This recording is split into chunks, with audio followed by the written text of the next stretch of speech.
Ce Pokémon existe dans notre monde et il nous parle au travers de cette carte.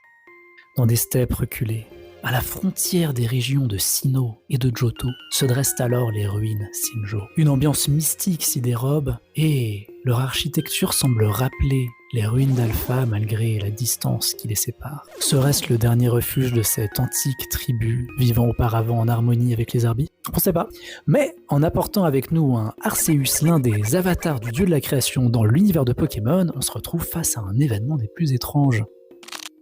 Témoin de la naissance d'une nouvelle divinité contrôlant le temps, l'espace ou bien l'antimatière sous les traits de Dialga, Palkia ou bien Giratina, il y a quelque chose de plus qui semble permettre la création de ce véritable miracle. Et c'est vraisemblablement l'apparition des Arbis qui fait la différence et qui permet la création d'une brèche entre l'espace, le temps et même les dimensions. Finalement, pour revenir à notre carte, qu'est-ce qu'elle a de si spécial? Bah oui, À quoi. la lumière de ces informations, il devient très clair que notre carte n'est pas seulement rédigée en Zarbi, elle est composée de Zarbi et qu'elle est capable de réaliser des véritables petits miracles dans le jeu de cartes Pokémon.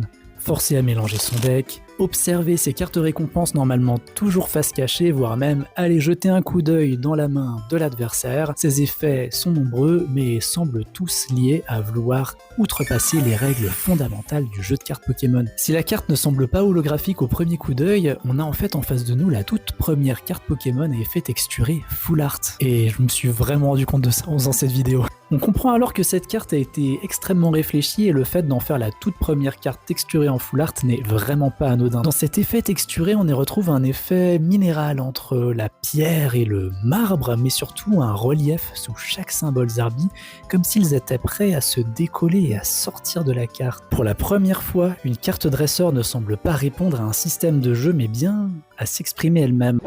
De plus, quand on regarde leur texte d'un peu plus près, on réalise que leurs effets se terminent systématiquement par le Zarbi, point d'exclamation. Ce qui est assez étonnant puisque quasiment aucune carte dresseur ne se termine par une telle ponctuation. Pour aller dans ce sens, le film Pokémon 3 nous représente des Arbis qui semblent vivre dans une dimension alternative et semblent être en capacité de voyager entre les mondes. Et si je vous disais qu'un de ces autres mondes, c'était le nôtre, et que leur moyen de communication, c'était cette carte. Et en mettant ces cartes dans l'ordre 1, 2, 3 et 4, on se rend compte que la lithographie se dégrade et que les Arbis semblent sortir d'eux-mêmes de la carte.